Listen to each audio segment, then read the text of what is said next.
Is your work slowly killing you? How many times have you come across people who say to you, I am a teacher, I am a builder, I am a cooker, or I am waiter? These people, and they're all over the place, define themselves based on what they do. I understand where they're coming from because, for the longest time, in the Western world at least, we are what we do.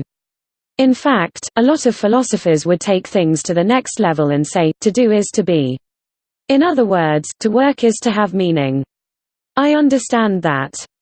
I get that perfectly. But there is such a thing as balance. If you think that your work gives you meaning, that's all well and good.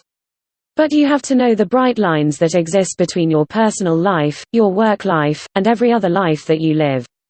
Believe it or not, people have many different lives. There is your relationship life. This involves your interaction with your loved ones. There's your personal life. This involves how much time you put into exercise, taking good care of yourself, and managing your health. There's also your financial life. You probably don't need me to remind you of what goes on there. And so on and so forth. We have many different lives. But the problem is, when we allow work to define us, it's as if it is the only life we live. Pretty soon, unless you are aware of it and you take action on it, it impacts what you think, what you say and what you do. Let me tell you, I know this is probably going to be depressing, but imagine seeing somebody in a funeral home, lying there in their coffin during a public viewing. Imagine that person, somehow, some way, was able to speak to people in the viewing. I know this is kind of horrific and scary, but bear with me. Do you think that person would sit up and say to the people, yeah, I wish I had more time for work. I wish I took my work more seriously? Of course, not. You know what that person would probably say? He or she would probably say, I wish I watched more sunsets. I wish I said I love you more often. I wish I stood up for my fears more often.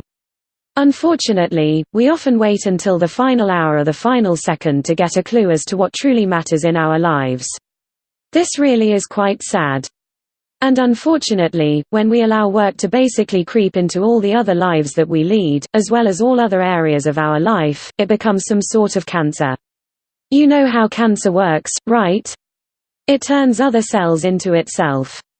Cells no longer are differentiated, and they live permanently. Their job is to just spread, and they never die. And this is the most appropriate analogy to work because regardless of how many hours you put into it, regardless of how much focus, sacrifice and willpower you aim at it, there will never be enough. It will just want more and more and more. And at the end of the day, what exactly do you have? Money. Well, money rots in value. Just look up inflation. Power. Well, you're here today and gone tomorrow. Fame. Don't even get me started on fame. Focus on the things that matter. Keep things in perspective. Sadly, once you develop this cancerous mental attitude towards work, it's really hard to stop. It's like trying to push back against a runaway train. The good news. Thankfully, there is a built-in, fail-safe mechanism locked in the minds of every single human being.